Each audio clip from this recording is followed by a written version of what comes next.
La ciencia en la guerra. 30 de octubre de 1961. Los soviéticos están a punto de probar la bomba más potente que el mundo haya visto.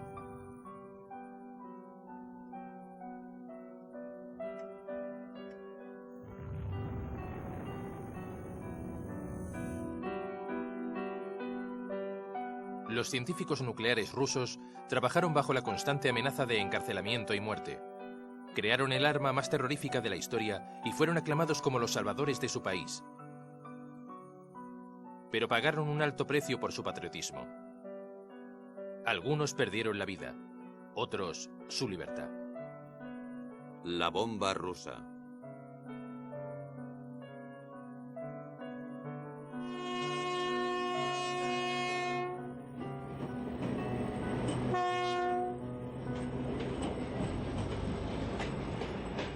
A 8 horas en tren desde Moscú, la vía está bloqueada.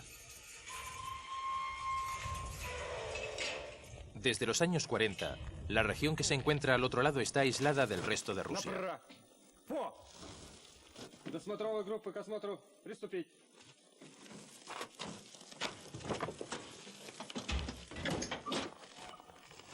Todos los cargamentos deben ser registrados.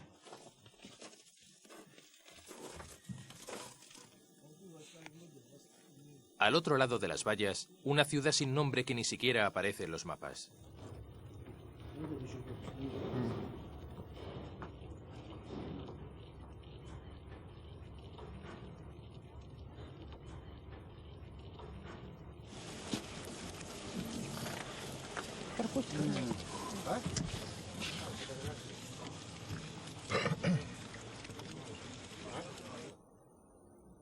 Las señales en la frontera advierten a aquellos que llegan aquí que están en zona prohibida. Oficialmente, este es el distrito postal 16 de la ciudad de Arzamas. Los residentes lo llaman Sarov, el nombre del antiguo lugar religioso sobre el que fue construido hace medio siglo. Hace 50 años, uno de los que realizó el viaje por orden de las autoridades soviéticas fue Yuri Trudnev. Nadie le dijo cuál era su destino, aunque había rumores. Éramos científicos jóvenes. No sabíamos nada. Le pregunté al hombre que había sentado a mi lado, ¿te diriges a Sarov? Empezó a temblar.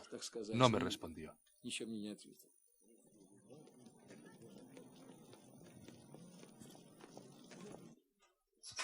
El secreto mejor guardado de Sarov, un negocio peligroso, sus laboratorios de armas nucleares. Aquí, bajo las órdenes de Stalin, los científicos trabajaron con fervor para convertir a la Unión Soviética en una superpotencia. Pero los científicos como Trudnev estaban dispuestos a someterse a ese férreo régimen de secretismo. No puedo separar mis sentimientos personales de las necesidades del país. Para mí, y no solo para mí, los intereses de la nación y su capacidad defensiva siempre fueron una prioridad. Todos los físicos con los que trabajé en el instituto eran patriotas.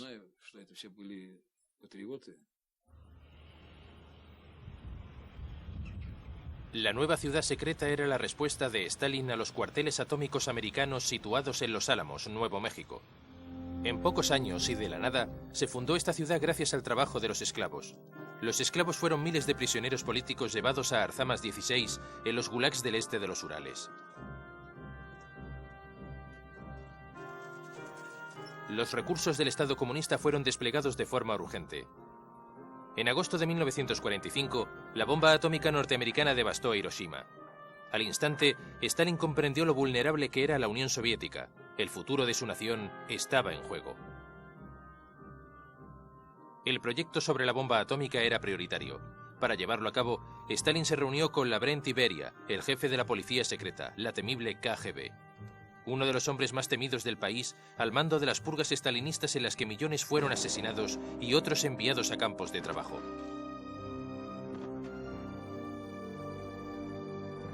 En 1945, Stalin dio un ultimátum a Beria. construir una bomba atómica en 5 años o sufrir las consecuencias. El hecho de que Stalin pusiera a Beria al mando del proyecto nuclear soviético no fue una coincidencia. Beria era una figura odiosa, pero un organizador excepcional. Beria se enfrentó a una tarea ardua. Rusia yacía en ruinas después de 4 años de cruenta guerra. El país estaba devastado. Los americanos presumieron que los soviéticos no serían capaces de encontrar los recursos necesarios para una investigación nuclear a gran escala, pero subestimaron el poder de la KGB y de la economía moscovita.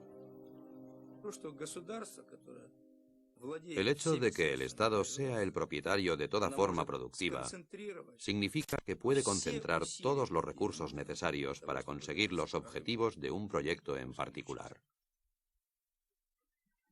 Beria ordenó al respetado físico Igor Kurchatov que reuniera a las mejores mentes del país y construyera la primera bomba atómica de la Unión Soviética. Beria contaba con el dinero y los científicos que quería, pero para satisfacer los deseos de Stalin necesitaba también los servicios de alguien que trabajara en el corazón del proyecto nuclear occidental. Su nombre era Klaus Fuchs. El brillante físico alemán Fuchs abandonó a los nazis y se estableció en Inglaterra. Durante la guerra le enviaron a los Álamos para que ayudara a fabricar la bomba atómica americana. Con el desconocimiento de sus superiores, Fuchs fue también un ferviente comunista que robó secretos para la KGB mientras estuvo en América. Al volver a Inglaterra después de la guerra, Fuchs empezó a trabajar en el proyecto atómico en Harwell.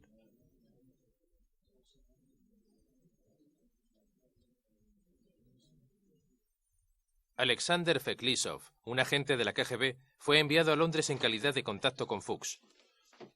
Fuchs le entregó secretos atómicos británicos y americanos para que los hiciera llegar a la Unión Soviética.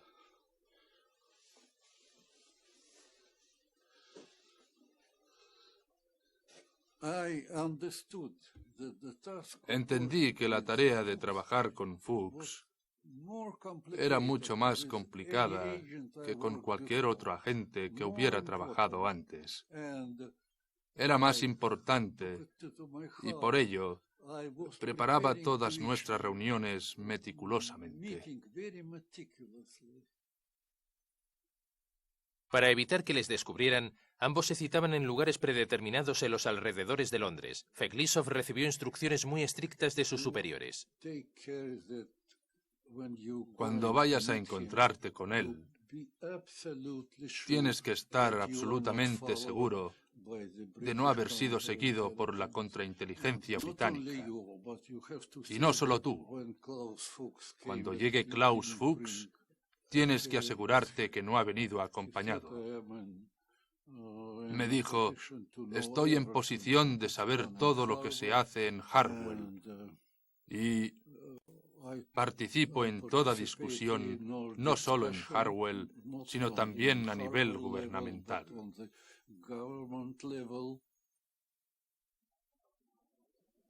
Solo a un científico soviético se le permitió acceder a los informes de inteligencia de Fuchs y de otros espías de Beria.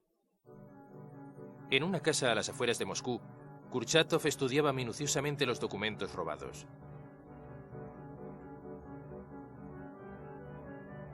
Klaus Fuchs les pasó una retahíla de cálculos detallados, diseños y diagramas que permitirían a los científicos rusos seguir adelante con el programa nuclear.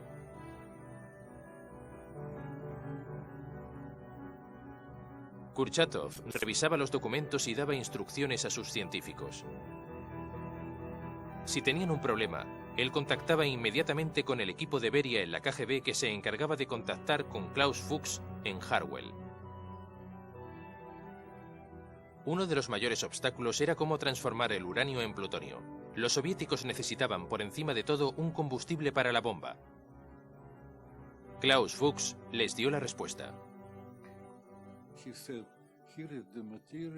Me dijo, aquí tienes el material sobre la producción de plutonio.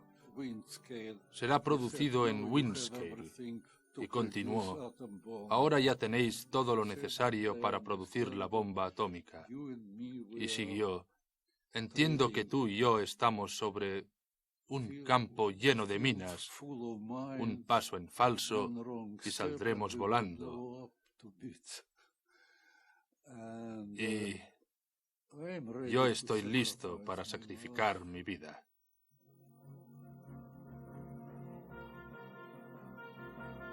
Con la protección de una simple lona, los soviéticos ya podían empezar a construir su primer reactor nuclear.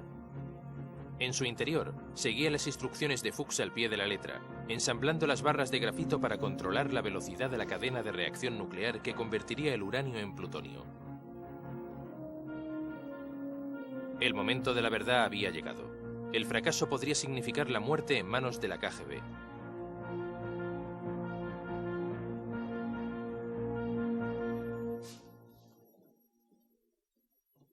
El reactor de Kurchatov se encuentra todavía en el sótano. En memoria de los primeros pioneros atómicos soviéticos, el reactor es puesto en marcha una vez al año. El reloj marca las 5:59 de la tarde, el momento exacto en el que una tarde de 1946, el primer reactor nuclear soviético empezó a producir plutonio. Los hombres de Kurchatov habían dado un paso gigantesco, pero pronto se enfrentarían a un nuevo peligro. El contragolpe liderado por el reaccionario Trofim Lysenko contra toda innovación científica empezó a hacer estragos en todo el país. Camaradas científicos, tengo un terrible presentimiento. Lysenko fue una especie de zar o dictador en la biología soviética. En vez de estudiar la auténtica ciencia, elaboraba a veces teorías y era capaz de explicarlas de tal forma que para algunos líderes políticos resultaban del todo convincentes. Las teorías de Lysenko convencieron a Stalin para oponerse a todo tipo de nuevos proyectos científicos. La primera víctima, la genética.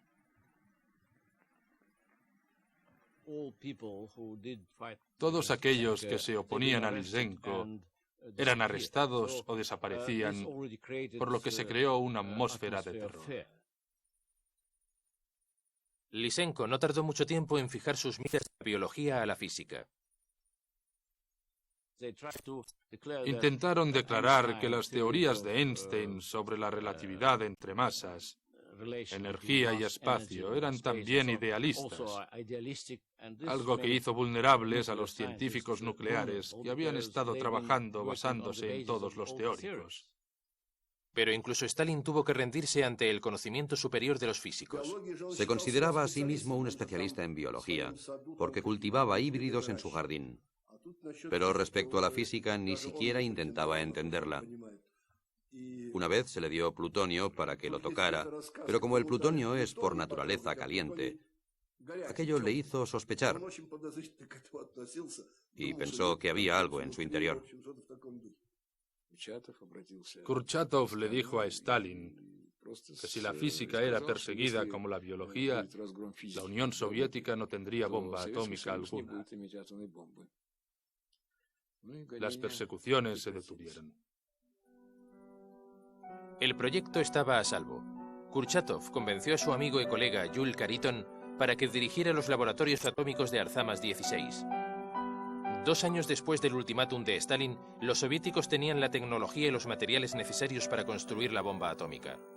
Y el joven ingeniero Boris Smagin fue enviado a la nueva ciudad en 1947.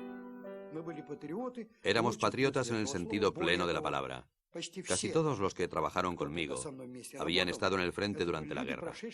Así que para mí, personalmente, no era más que la continuación de mis deberes militares. Mucha de la tecnología había sido aportada por los militares en un esfuerzo por reducir tiempo y costes. El equipo de Kurchatov sabía que tenía que fabricar la bomba atómica máximo en un plazo de 3 años. A veces las prisas tenían un resultado fatídico. Tenía que trabajar bajo una presión intensa. Siempre estábamos solventando problemas en el último minuto y luchando con la escasez. Llevaba a cabo docenas de explosiones diarias. Y cuando estás haciendo experimentos tan peligrosos, es fácil cometer errores. Si sujetas con la mano las cápsulas, la carga eléctrica eléctrica del cuerpo humano es suficiente para hacerlas explotar. Y eso era algo que sucedía. Ningún precio fue tan alto. En las décadas siguientes, muchos de los científicos pagaron el precio de haber trabajado con materiales radioactivos desconocidos. Yo trabajaba en un laboratorio aislado, en el edificio número 6, a las afueras del territorio, porque manejábamos materiales muy peligrosos. El resultado fue la muerte temprana de muchos del equipo. Solo 2 de nosotros sobrevivimos, Brish y yo.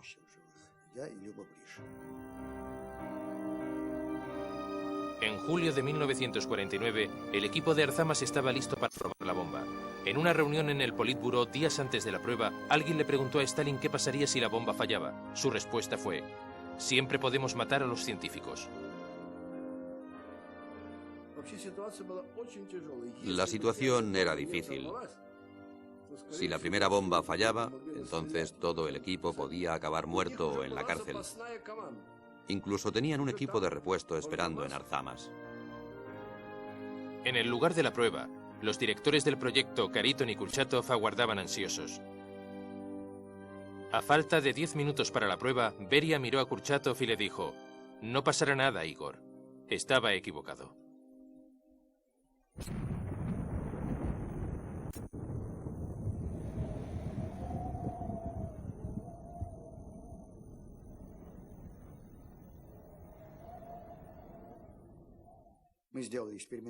Mostraríamos nuestro artilugio experimental y se lo entregaríamos a la industria para producirlo en serie.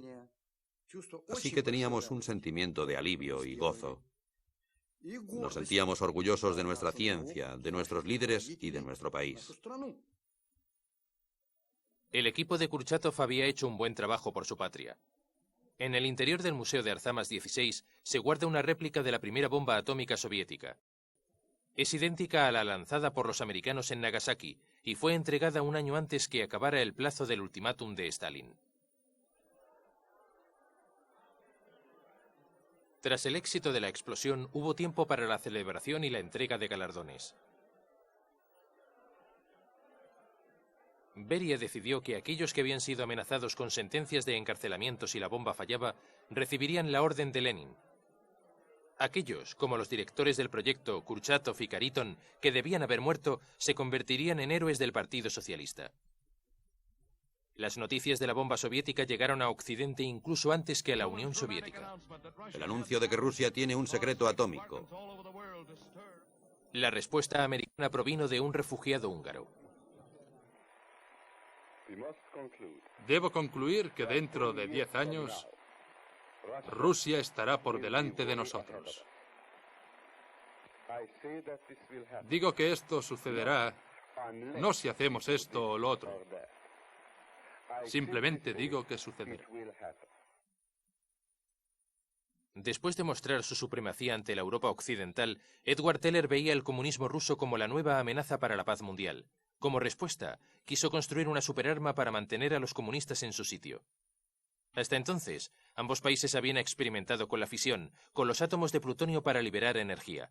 La idea de Teller era la de fusionar bomba de hidrógeno para fabricar una bomba de poder ilimitado. Temeroso de quedarse atrás, Stalin ordenó a la KGB que descubriera todo lo posible sobre los descubrimientos de Teller sobre esa nueva arma.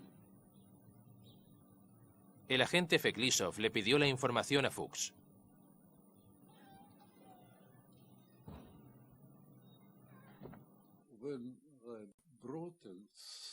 Lo que conseguí y envié a Moscú parecía tener toda la información detallada para fabricar la bomba de hidrógeno.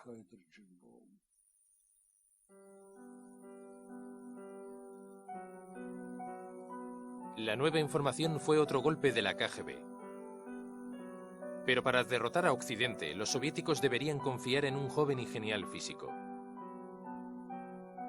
En la época en la que fueron rodadas estas imágenes, Andrei Sakharov era un físico desconocido. En unos meses, transformó la carrera armamentística y se convirtió en el padre de la bomba H soviética.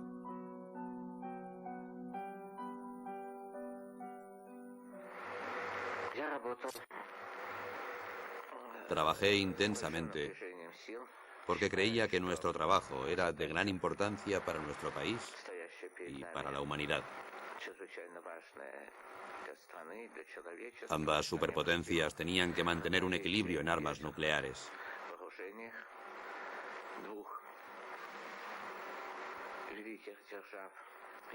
Solo así se garantizaría que ninguna de esas armas fuera usada ni una sola vez.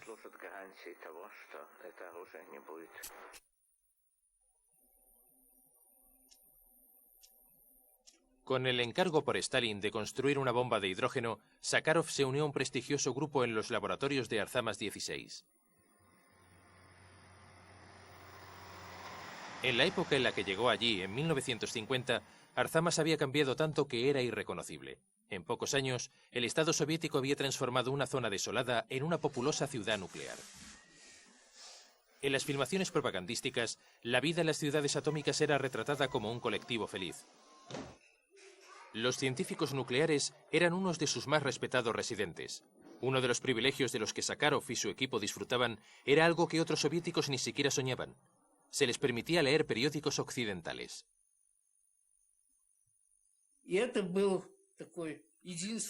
Esta era la única revista occidental que nos llegaba en aquel entonces.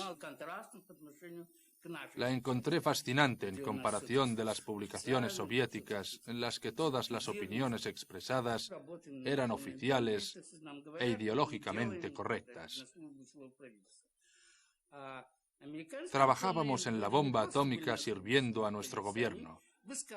Los científicos americanos no solo trabajaban para su gobierno, sino que además expresaban sus opiniones, discutían, debatían en las páginas de esa revista. Aquello me causó gran impresión. Nos obligó a pensar. Pero el Boletín de Ciencia Atómica no era solo una forma de descubrir cómo expresaban su opinión los científicos occidentales. Los últimos informes secretos sobre armas nucleares no se publicaban allí, pero el resto sí. Así que podíamos trabajar y desarrollar nuestra ciencia utilizando aquello como base y continuar nuestro trabajo sobre las bombas atómicas y de hidrógeno. Debido a la insistencia de Beria de mantenerlo en secreto, Sakharov y su equipo no eran conscientes de que ya estaban trabajando gracias a los informes secretos americanos sobre la bomba H aportados por Fuchs. También con su desconocimiento, los primeros trabajos de Teller habían sido fusilados. Se esforzaron por hacer que funcionara. Después llegó la innovación de Sakharov. En vez de colocar el hidrógeno dentro de un tubo como los americanos, decidió extenderlo por encima, como hacen los reposteros rusos con su pastel Sloika. Fue una idea maravillosa, algo que reconoció todo el mundo, incluso gente como Beria. Fue algo completamente novedoso y una forma distinta de fabricar la bomba H. Fue la vía de escape de un callejón sin salida. Por primera vez, habían conseguido un diseño original y totalmente soviético. Pero al otro lado del telón de acero sucedió algo que intensificaría como nunca la carrera armamentística nuclear. El 27 de enero de 1950, el tren de media mañana salía de Oxford. A bordo viajaba Klaus Fuchs. Esperándole en la estación de Paddington había un inspector de policía.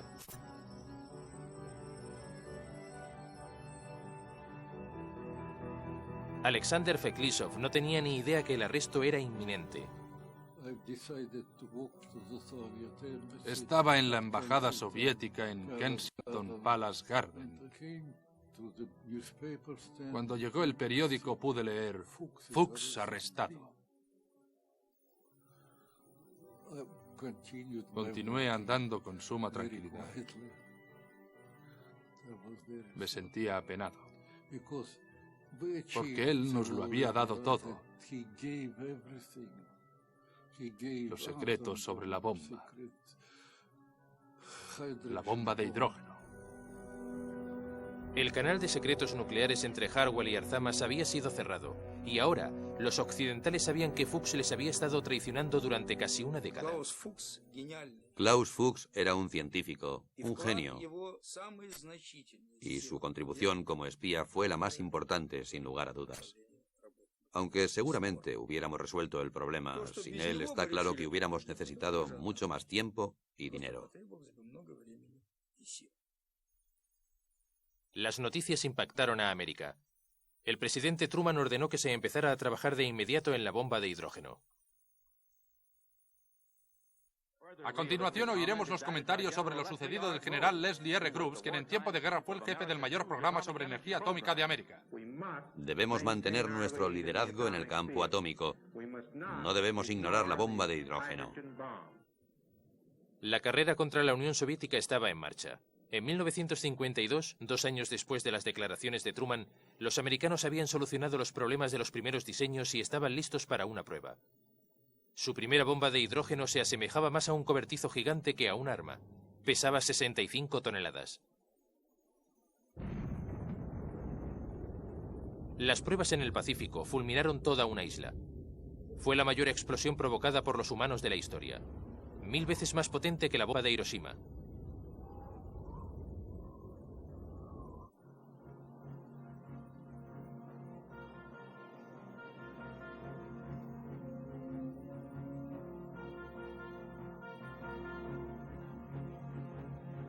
Los informes sobre las pruebas americanas fueron enviados a Moscú y librados en los cuarteles generales de la KGB en Lubyanka.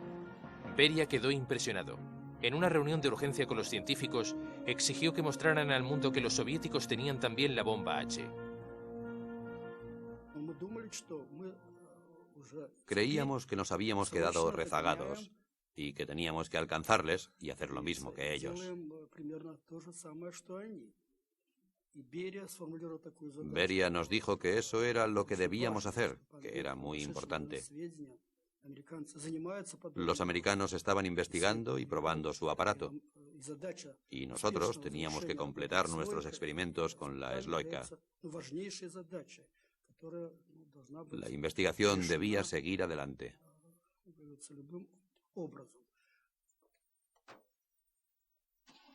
Pero justo cuando más les necesitaba su país, los científicos nucleares se enfrentaron a una nueva amenaza de Stalin.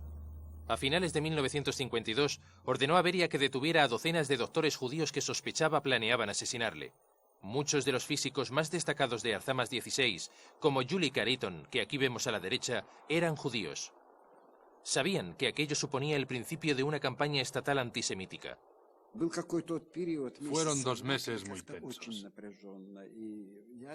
Ya habían enviado nuevos científicos a Arzamas.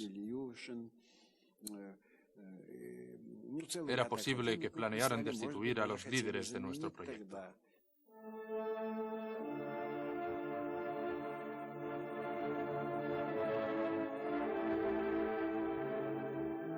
Pero el destino intervino. Antes que la purga fuera completa, Stalin murió. El país se sumió en un lamento nacional. Nikita Khrushchev pronto se convirtió en el nuevo líder. Los científicos pudieron relajarse y seguir adelante con las pruebas de su primera bomba H.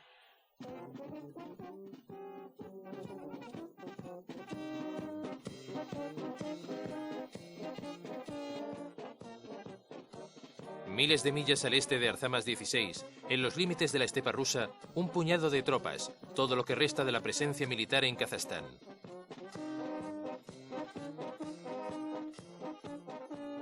Bautizada en honor al líder del proyecto nuclear soviético, la ciudad de Kurchatov preside la zona de pruebas nucleares más grande de Rusia.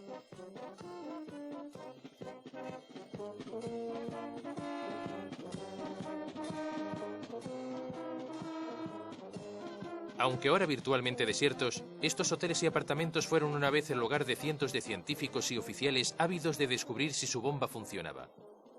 En 1953, Kurchatov reclutó a sus habitantes para que le ayudaran a preparar la zona de pruebas de la bomba H. No le conocíamos como Kurchatov. Solo le conocíamos como el Barba. Sabíamos que cada vez que el Barba aparecía, habría explosiones. Mi madre se encargaba de los animales del laboratorio. Ovejas, caballos y en especial perros que utilizaban para realizar pruebas en la zona.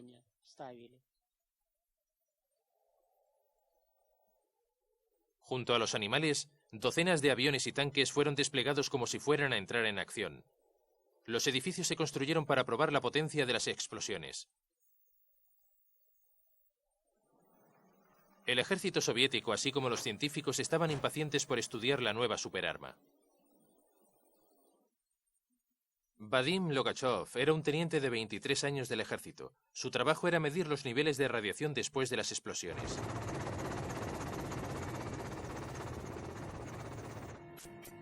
Hoy vuelve a la zona por primera vez en 45 años.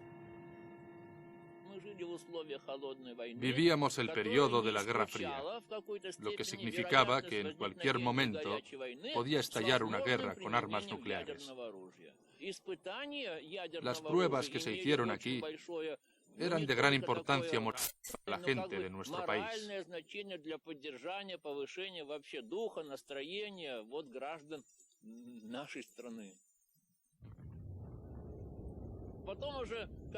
Al principio hubo silencio. Luego nos abrazamos y nos felicitamos los unos a los otros. Después empezamos a pensar qué hacer con la zona de pruebas. Teníamos que hacer algo y deprisa. El nivel de radiación era muy alto.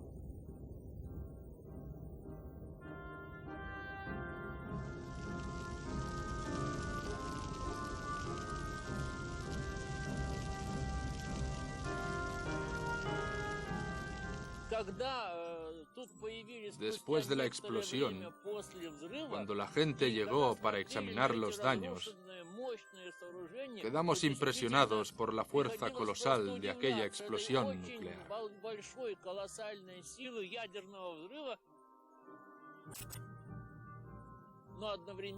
Pero también vimos con horror lo que sucedería si se utilizaba en cualquier otro lugar que no fuera la zona de pruebas, si algún día se utilizaban bombas nucleares en la realidad.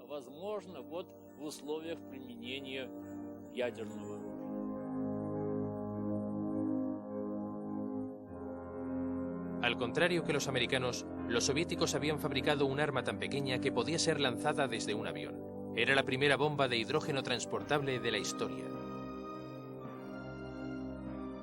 Sakharov tenía 32 años. Me veía a mí mismo como un soldado más de esta nueva guerra científica. No tenía dudas. Оперативный дежурный капитан Сергеев слушает. Есть.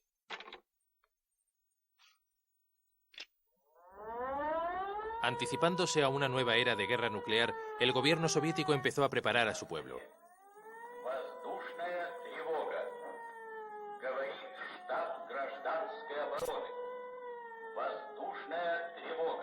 Pero para igualar a los americanos, la Unión Soviética necesitaba armas más grandes, más potentes.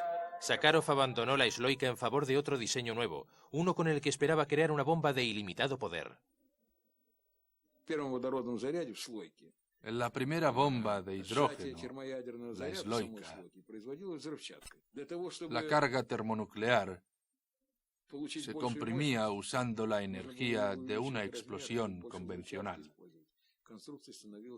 Para fabricar una bomba más potente, teníamos que utilizar más hidrógeno y más explosivo, por lo que el artilugio debía ser más grande.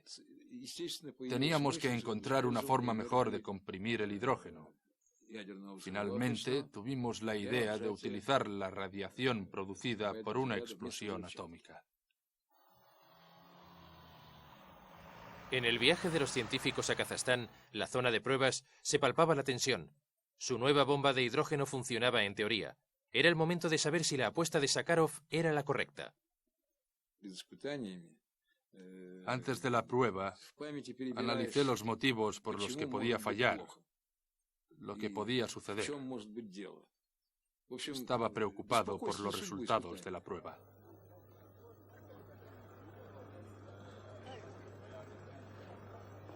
Mientras la bomba era preparada y cargada en un campo de aviación cercano, los observadores se dividieron en dos grupos.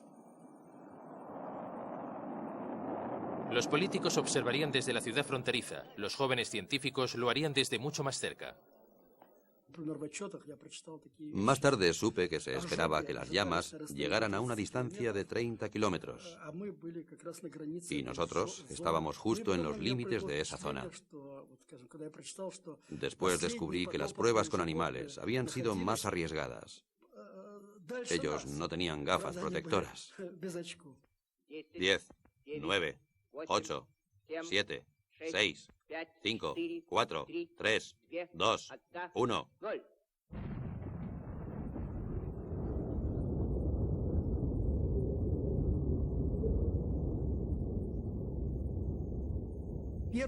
La primera impresión fue una sensación de calor insoportable. Era como si hubiéramos puesto la cara varios segundos en un horno encendido.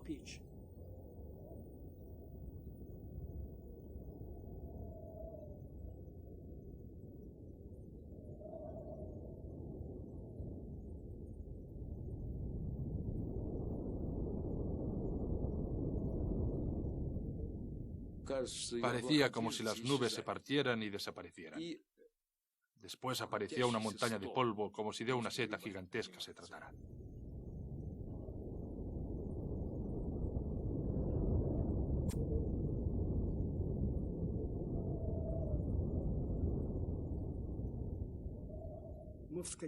Saltamos, pero las ondas expansivas nos zarandearon un par de veces. Eran tan potentes que podían tirar a un hombre al suelo. A 70 kilómetros de distancia, la onda expansiva y el impacto llegaron a la ciudad de Kurchatov. Esta filmación secreta fue tomada para mostrarla al gobierno soviético. Se ve a un grupo de gente en la carretera. Ahí es hasta donde va a llegar la onda expansiva. Están lejos del lugar de la explosión y se sienten bastante seguros, pero están a punto de pagar por su complacencia.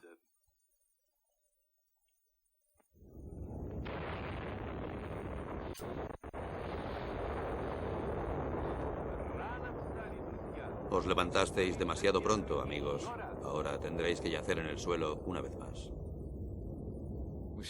Brincamos y gritamos ¡hurra! Y mi colega me golpeó en el hombro, gritando ¡bien hecho, físicos!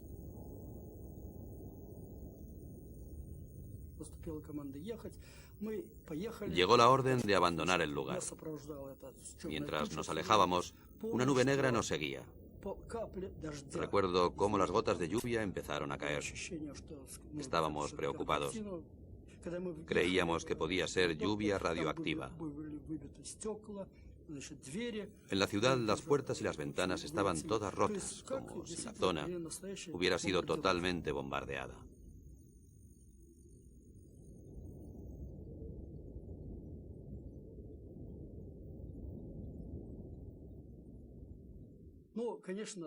Teníamos alta la moral. Sabíamos que habíamos formado parte de un gran momento histórico, de un gran acontecimiento. Para la mayoría de nosotros, aquella era una victoria para los físicos. En el hotel, Sakharov, Kurchatov, Khariton y otros discutían sobre la prueba.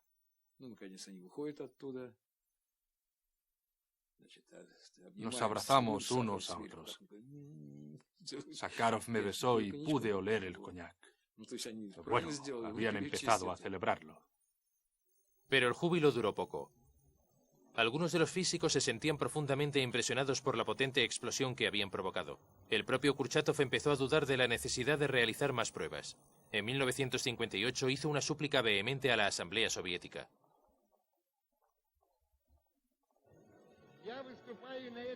Hablo según la creencia de los científicos soviéticos, especialmente la de aquellos que trabajan en el campo de la energía atómica. Kurchatov imploró a los científicos del mundo que no usaran la energía atómica como arma de destrucción. Para Sakharov, aquello supuso también un punto de inflexión. Calculó que cada megatón de explosivo podía afectar a un total de 10.000 personas. Las bombas H que estaba diseñando eran 3 veces más potentes que aquella primera.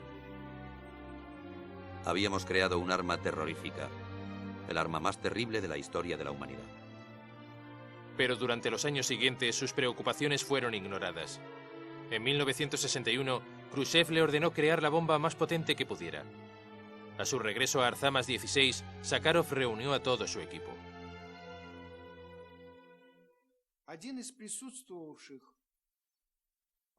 Una de las personas presentes en aquella reunión, de repente, le preguntó a Sakharov: ¿para qué necesitamos un arma tan horrible? Sakharov sonrió con culpabilidad y respondió: Nikita Khrushchev dijo que esta bomba debería pender sobre la cabeza de los capitalistas como una espada de Damocles.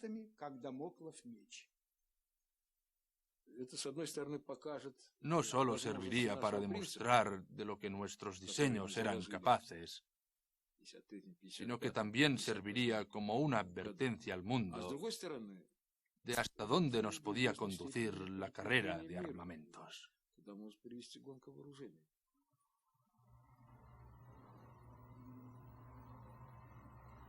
El 13 de agosto de 1961 se levantó el muro de Berlín, toda una declaración de intenciones en la Guerra Fría.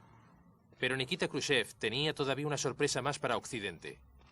И завершим это испытание взрывом атомной водородной бомбы мощностью 50 миллионов тонн тротила.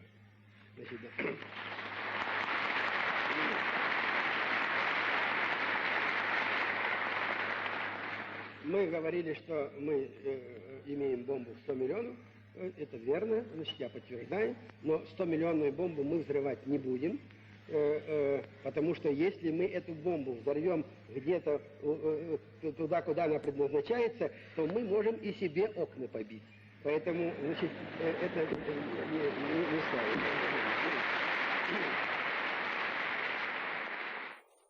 Khrushchev sabía que nunca utilizaría aquellas superbombas contra los americanos. No eran significativas militarmente. Sakharov le rogó en repetidas ocasiones que detuviera las pruebas. La respuesta fue concisa y brutal. Khrushchev me dijo que solo un tipo de político vale la pena: el que permite que actúes desde una posición de fuerza. Sería una muestra de debilidad hacer caso a gente como yo, Sakharov.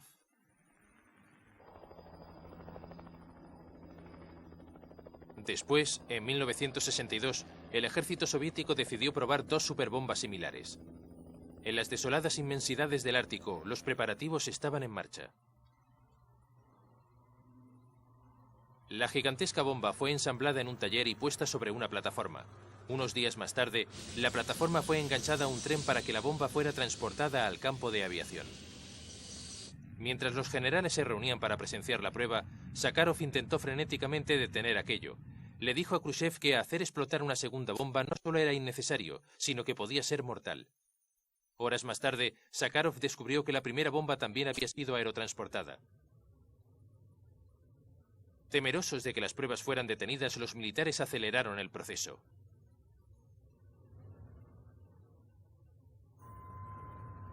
Para mí fue la derrota final.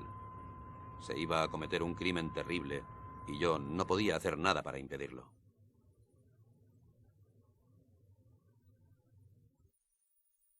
Vencido por la impotencia, por una amargura irrefrenable, por la vergüenza y la humillación, bajé la cabeza sobre mi despacho y lloré.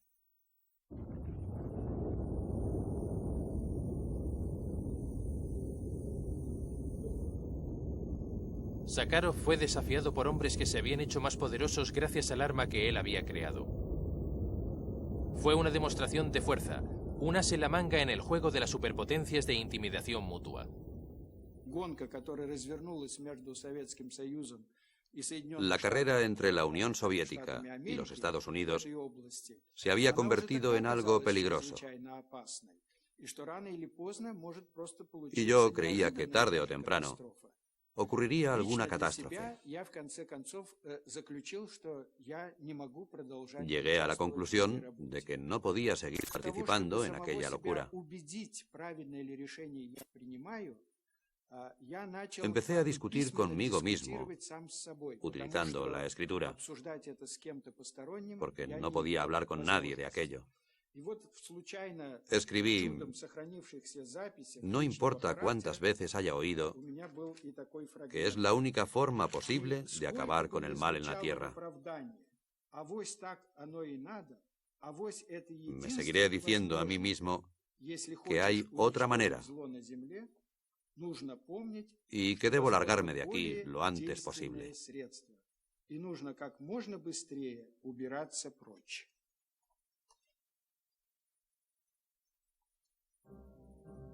También para Sakharov llegó el momento de abandonar Arzamas.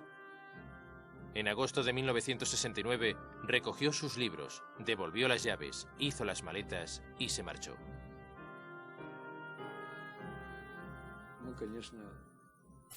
Sentimos que perdíamos a Sakharov, pero él nunca habló de aquello. A lo largo de los 70, Sakharov continuó hablando contra las pruebas nucleares. A finales de la década, fue desposeído de sus premios y exiliado a la ciudad sitiada de Gorky para vivir bajo la continua vigilancia de la KGB.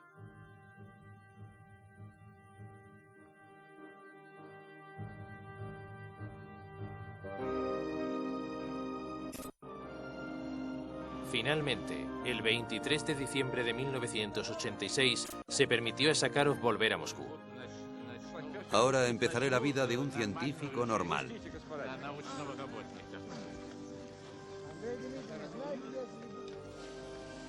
Pero Sakharov no había sido nunca un científico normal. Enfermo, decidió entregar los pocos años de vida que le quedaban a la causa democrática. Muchos de sus colegas veían las cosas de forma distinta. A día de hoy, algunos de ellos viven y trabajan en la ciudad de Arzamas 16. En aquellos años, teníamos la sensación de estar salvando a Rusia con nuestro trabajo. Hoy la única cosa que impide que Rusia se desmorone y desaparezca es la existencia de armas nucleares. Oriente y Occidente han acordado acabar con toda prueba nuclear. Pero en la ciudad atómica de Stalin, el patriotismo nuclear sigue vigente.